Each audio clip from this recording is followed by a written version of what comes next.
1 முதல் வாசித்தாங்க. அதில் 6வது வசனத்தை நான் வாசிக்கிறேன்.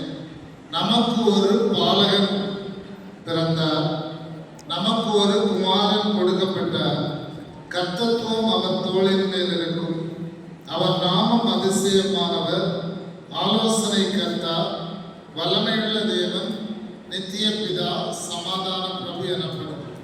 நான் இப்போ உங்கள்கிட்ட கதை சொல்ல ஒரு கேள்வி கேட்கிறேன். கிறிஸ்துமஸ் டேன்னா அதை வேற எப்படி சொல்லலாம்? சொல்லுங்க பாப்போம். இயேசு பிறந்த நாள், அதை இங்கிலீஷ்ல சொல்லுங்க பாப்போம். ஷார்ட்டா சொல்லுங்க. கிறிஸ்துமஸ் டே மாதிரி ரெண்டே வார்த்தை. சொல்லு. Birth of Christ. Birth of Jesus. அப்படினா இயேசுவினுடைய பிறந்த நாளை நாம் கிறிஸ்துமஸ் டே என்று சொல்லுங்க. பிறந்த நாள் கொண்டாட புத்தாடைகளோடு வந்திருக்கிறீர்கள். இங்கேயும் அப்படிதான் சொல்லப்பட்டது. ஏசாயா தீர்க்கதரிசியில நமக்கு ஒரு பாலகன் பிறந்தார்.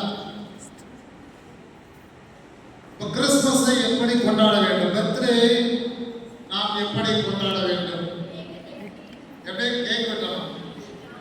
கேட்டுடுங்க, கேக் வெட்டணும். சரியா? வெட்டுவாங்க பிறகு. சரியா? ஒரு வீட்டுல பிறந்த நாள் கொண்டாடுறாங்க. கதை கேளுங்க.